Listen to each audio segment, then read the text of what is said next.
जय सरना। यही सरना समाज के शुभचिंतक संजय लकड़ा जी है, जिनका गांव है जरिया बेड़ो रांची। ये समाज के बारे में हमेशा चिंतन मंथन करते रहते हैं और उन्हीं के मेहनत से ये जो कर्म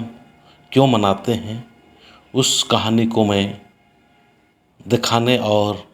बताने का प्रयास कर रहा हूँ। अगर किसी तरह से कुछ भी त्रुटि हो तो सुधार के लिए ज़रूर बताने का प्रयास करना। जय सरना।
पपलनियंबर की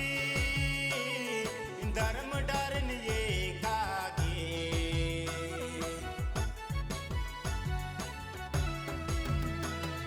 ये पपलनियंबर की धर्म डरे ये कागे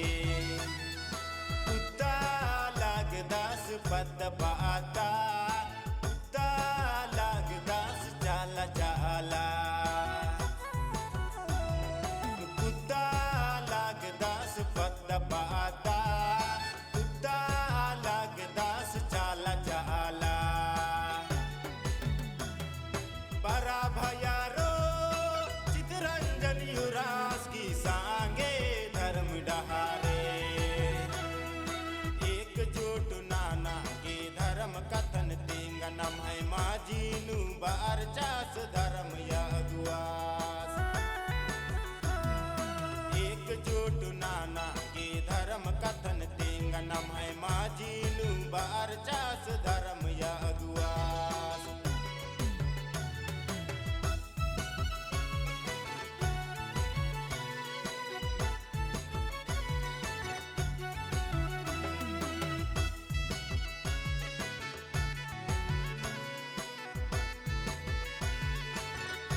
चास धर्म या दुआस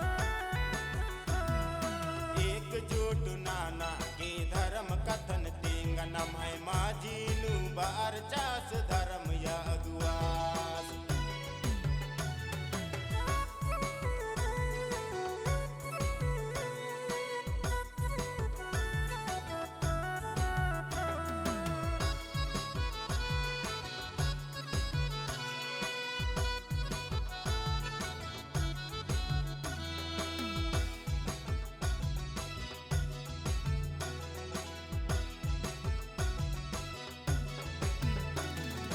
धर्म कथनी में नार की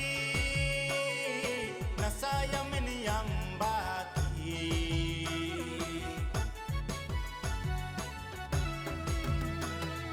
धर्म कथन में नार की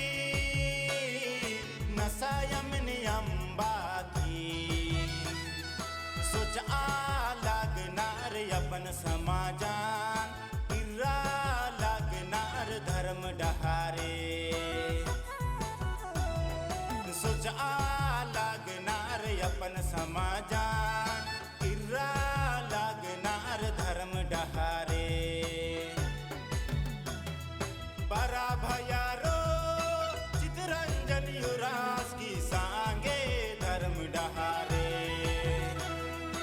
एकजुट नाना के धर्म कथन तेंगनम है माझीनु बार चास धर्म या दुआस